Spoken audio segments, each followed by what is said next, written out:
apapun yang manusia lakukan di dunia ini, baik itu kecil ataupun besar, baik itu kemaslahatan ataupun kejahatan, semuanya akan kembali pada diri manusia itu sendiri, baik kembalinya di dunia, apalagi nanti kalau di akhirat pasti akan kembali. Jadi barang siapa menanam, pasti dia yang akan memetiknya. Barang siapa berbuat, pasti dia yang akan menanggung akibatnya. Ini baik ataupun buruk. Untuk itu, segala sesuatu apa yang kita lakukan, sekecil apapun, ini harus dipertimbangkan dengan semaksimal mungkin, dengan dasar keilmuan, dengan dasar ilmu agama yang memadai, karena langkah manusia tidak mungkin akan benar tanpa dengan ilmu agama yang memadai. Jadi untuk itu segala sesuatunya harus didasari dengan ilmu. Jadi karma dalam Islam itu emang ada? Karma yo ada. Siapa yang menanam pasti akan memetiknya. Karena kalau di sini nggak ada karma, ternyata ada. Ya ada. Jadi Karma langsung gitu di dunia. bisa langsung, bisa tidak langsung. Tapi yang jelas, sekecil apapun yang diperbuat oleh manusia di dunia ini pasti akan kembali pada dirinya. Untuk itu kita harus hati-hati. Apalagi soal mengenai kemaksiatan, dosa-dosa, kita tidak usah berpikir ini dosa kecil, ini dosa besar, tidak usah berpikir semacam itu. Yang kita pikirkan ini adalah perbuatan dosa. Kalau perbuatan itu sudah dosa, maka langkah yang harus kita jalani tidak ada yang lain kecuali kita untuk meninggalkannya. Katanya kalau itu apa, kita meremehkan dosa kecil bisa jadi besar ya?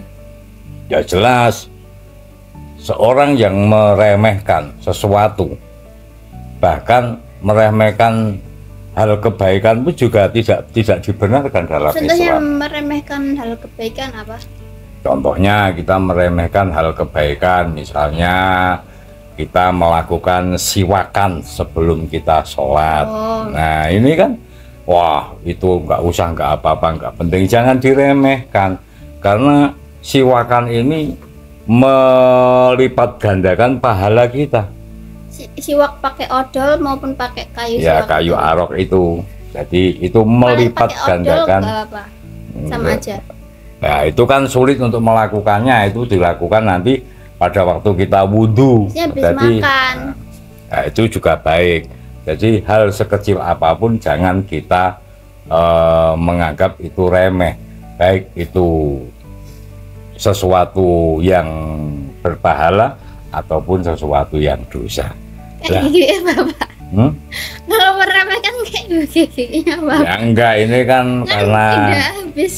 ya walaupun nggak ada giginya, siwakan itu malah lebih enak karena hanya apa ya, misal pakai kayu arok ini hanya digeser ke kanan, geser ke kiri tanpa harus terkena gigi. Wong memang sudah nggak ada gigi. Fungsinya Ini sama kan itu? sama saja, itu melipat gandakan pahala. Lah Soalnya yang kemarin itu ada yang bilang, kok sikatan masih pakai siwak arak sih, kayak mestinya berubah banget kan, sekarang udah ada odol.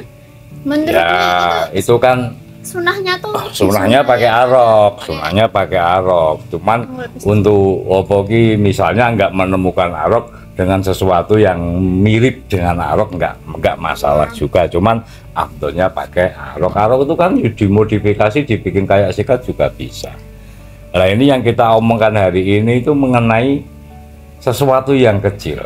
Kita berangkat dari dosa. Berarti bersiwak itu sudah termasuk gosok gigi termasuk siwak? suara Ya, niku rentakan gini. ya sudah bisa termasuk siwak. Tapi itu diniati juga. Kalau nggak diniati niat kita cuma gosok gigi, kita nggak paham kalau siwakan itu sunat, ya nggak dapat pahala. Jadi kita terus melakukan suatu kesunatan dan tahu kalau yang kita lakukan itu sunnah. Iya, jelas harus Kalau tahu. misalnya Jadi tahunya itu wajib, ya salah. ini inamal a'malu biniat. Kita untuk beramal ini harus dengan niat. Kalau tidak ada niat, walaupun kita mengerjakan sesuatu yang bagus, ya nggak jadi pahala, nggak jadi ibadah. Berarti percuma. Ya bukan berarti percuma, itu tetap punya nilai positif, cuman nggak punya nilai ibadah. Kita misalnya mendahulukan, misal pakai baju mendahulukan tangan yang kanan, ya. Tapi kita tahu mendahulukan tangan yang kanan itu adalah sebuah ibadah, itu sunnah. Nah, kita niat dalam hati, saya memakai baju mendahulukan tangan yang kanan karena saya ibadah. Jadi harus tahu, ada ilmunya. Kalau misalnya menghargai sesuatu gitu, bukan karena itu sunnah, itu berpahala nggak bisa. Contohnya kita nggak sengaja jatuhin Al-Quran. Nah terus itu kita karena rasa tawaduk kita sama Al-Quran, rasa hormat kita, terus dicium. Nah itu kan bukan sunat ya, tapi berpahala nggak kalau kayak gitu? Kita kan menjatuhkan Al-Quran, mengambilnya itu wajib. Mengambilnya wajib, tapi Ya. kan menciumnya kan nggak wajib. Iya. Bukan sunnah juga. Tapi berpahala nggak kalau kita niatnya tawaduk dengan Ya berpahala lah. Jadi segala sesuatu kalau kita niati dengan ibadah, dan itu sudah ada aturannya. Jadi kita nggak usah bikin sendiri, nggak usah ngarang-ngarang sendiri. Semuanya sudah ada aturannya lah. Ibadah itu kan nggak bisa kita bikin, kita hanya mengikuti yang dari Nabi semuanya. Nah, tadi Bapak bicara mengenai sesuatu yang kecil. Ini katakanlah kita mulai dari dosa. Dosa yang kecil ini bisa berakibat fatal apabila kita melipat gandakan daripada dosa tersebut. Contohnya, gitu. Enggak melipat gandakan. Gandakan Contohnya, misalnya saya sendirian mabuk minum minuman keras, kan ini saya dosa. Ya walaupun itu kalau minuman keras jelas dosa besar, gitu. Dosa. Lah ini dosa ini kan terukur berapa dosanya. Tergantung berapa banyak minumnya. Enggak, karena Bapak minumnya sendirian. Lah pada saat Bapak mengajak orang lain, mengajak satu orang untuk minum, mengajak 2 orang, 3 orang, lah ini Bapak menggandakan dosa. Seperti Lah itu ya, ini yang berat di sini ini. Makanya dalam Islam ditekankan, kalau kamu memang tidak bisa menghindari sebuah maksiat, kamu tidak bisa menghindari sebuah dosa, baik dosa kecil ataupun dosa besar, tolong lakukanlah sendiri, jangan mengajak orang lain. Apalagi sekarang modelnya tuh terang-terangan di sosial media kalau melakukan sebuah dosa gitu loh. Jadi kayak menormalisasikan hal itu. Nah itu jangan ditiru. Jadi kalau dia kita mengaruhi orang lain. Nah kalau kita mau berbuat dosa, memang sudah jenis nasihati yang benar, nggak mau, kita sudah tahu kalau ini dosa, namun kita tetap akan melaksanakannya. Ini jangan digandakan dosa tersebut. Kalau dosa itu digandakan, lah tobatnya kita kan juga kewalahan juga nanti. Berarti kita bertanggung jawab menobatkan orang yang kita bertanggung jawab, istilahnya berapa orang yang kita ajak berdosa dulu. Itu juga, kalau dia juga sudah ajak yang lain, dia sudah ajak yang lain, kan repot juga. Nah inilah makanya ya setan paling seneng kalau manusia itu sukanya menggandakan dosa. Setan nggak perlu kerja, mungkin setan nggak perlu susah payah kalau sudah ada manusia yang senengnya menggandakan dosa. Itu Nah ini loh, Kalau kita mau pergi ke tempat sebuah kemaksiatan, katakanlah kita mau pergi ke tempat hiburan, yang hiburan di situ berbau maksiat, kita berangkat sendirilah. Nggak usah di video. Kita berangkat sendiri, nggak usah ngajak siapa-siapa. Lah, ini di sini ini kekuatan kita nanti dalam bermaksiat ini nggak akan lama kalau kita sendiri.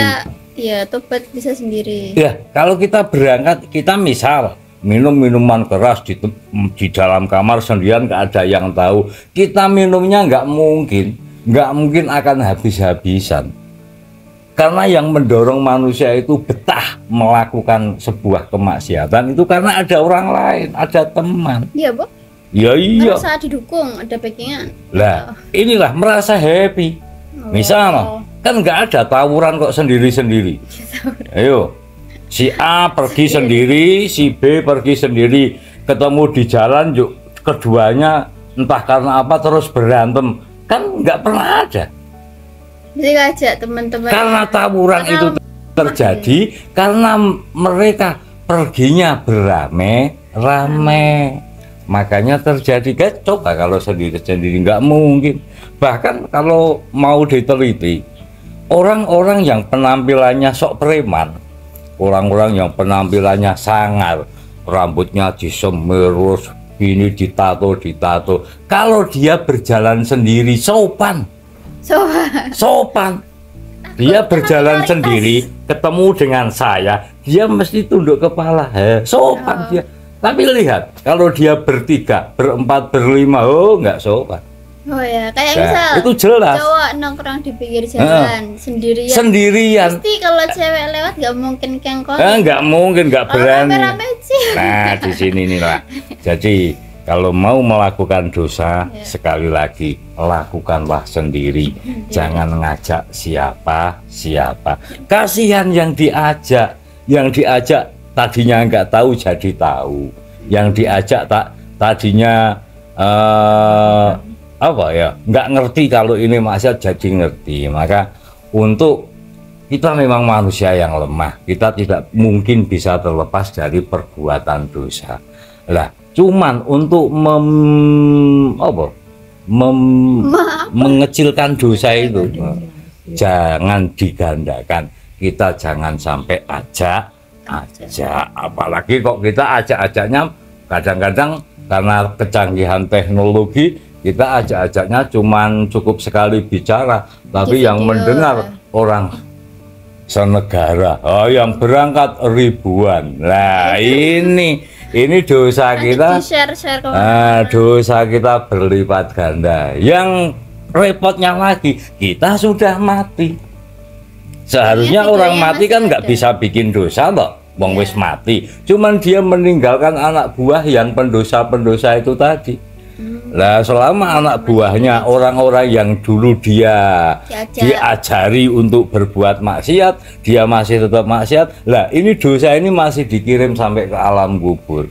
Nah, kan ngeri juga.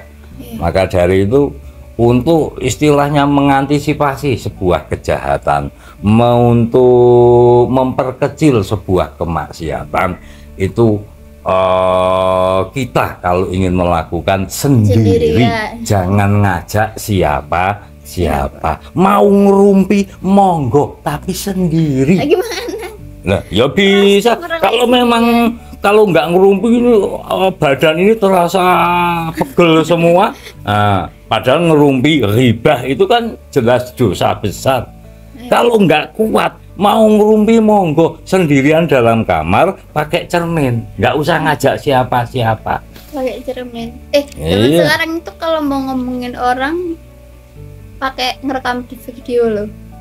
Oh, itu ya lebih parah lagi. Nanti pokoknya sendirilah. Ini soal kemaksiatan dan dosa ini sendiri. Jadi kalau mau dosa sendiri, nggak memikul beban dosanya orang lain. Ini kalau perkara itu sebuah dosa. Tapi kalau perkara itu kok sebuah pahala, sebuah ibadah, sebuah kebaikan, ayo kita ajak semua tetangga kita, semua teman kita, semua saudara kita ajak semuanya. Kalau ada orang 100 kita ajak, yang berangkat 10, pahala kita 10, ini masih Dikalikan orang yang ikut. dikalikan orang yang ikut. Nah ini kalau kebaikan semacam itu, dosa pun juga semacam itu. Jadi sekecil apapun dosa yang kita lakukan ataupun dosa yang besar, jangan ngajak siapa-siapa, lakukanlah sendiri. Ini insya Allah aman. Nanti pada saatnya kita itu sudah menyesal, kita itu sudah capek dengan perbuatan dosa, kita tinggal tobat, kita tinggal berhenti tanpa kita harus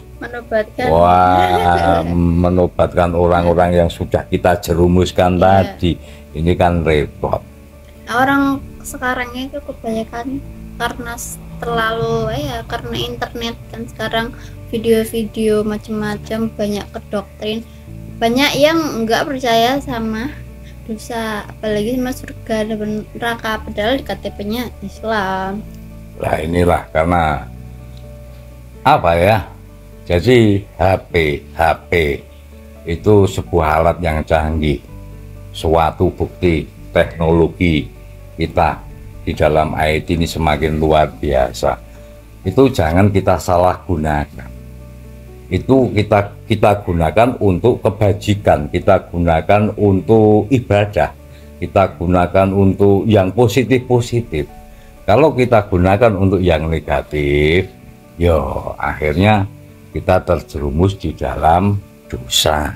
Ini jangan sampai. Makanya kalau yang paling enak di zaman akhir ini malah justru orang-orang yang nggak punya HP itu yang lebih aman. Orang-orang yang nggak punya HP yang bagus, orang-orang yang nggak bisa mengoperasikan HP, ini malah nanti yang aman. Karena apa? Dosanya paling kecil. Dia nggak bisa apa-apa, dia taunya paling WA, taunya paling kalau dia itu nelpon atau buka telepon, taunya hanya itu. Dia nggak tahu buka yang ini. Nah ini insya Allah nanti malah dosanya sangat kecil. Tapi kalau yang pinter, yang canggih ya, yang jenius tentang IT, kalau nggak hati-hati kebanyakan dosa. Tapi kalau misalnya kita pakai itu untuk share kebaikan, nggak apa-apa kan? Share kebaikan jelas. Kalau sesuatu yang baik monggo di share, monggo di istilahnya apa itu, misal ada sebuah pengajian divideokan, misal ada sebuah kebaikan ini kita plotkan, kita kasih tahu kepada banyak orang, ini monggo, ini sangat bagus sekali. Tapi kalau yang bernuansa kemaksiatan, janganlah sekali-sekali kita menyebarluaskan. Nanti dosanya itu sangat luar biasa. Kalau misalnya kita nge-like konten maksiat pun juga ikutan dosa kan? Ikutan dosa. Jadi kita cocok dengan hal maksiat tadi, malah justru kita membantu menyebarluaskan, memviralkan. Ini jangan sampai. Nah, kan kita berpikirnya enak saja. Saya ini dapat apa? Gaji saya nge-like ini berapa? Ada enggak? Seimbang enggak dengan dosanya yang segede gunung. Nah ini kalau kita mau berhitung kan berhitung di situ itu. Untungnya saya apa? Kalau enggak ada untungnya, ketemunya hanya rugi, kenapa kita jalankan?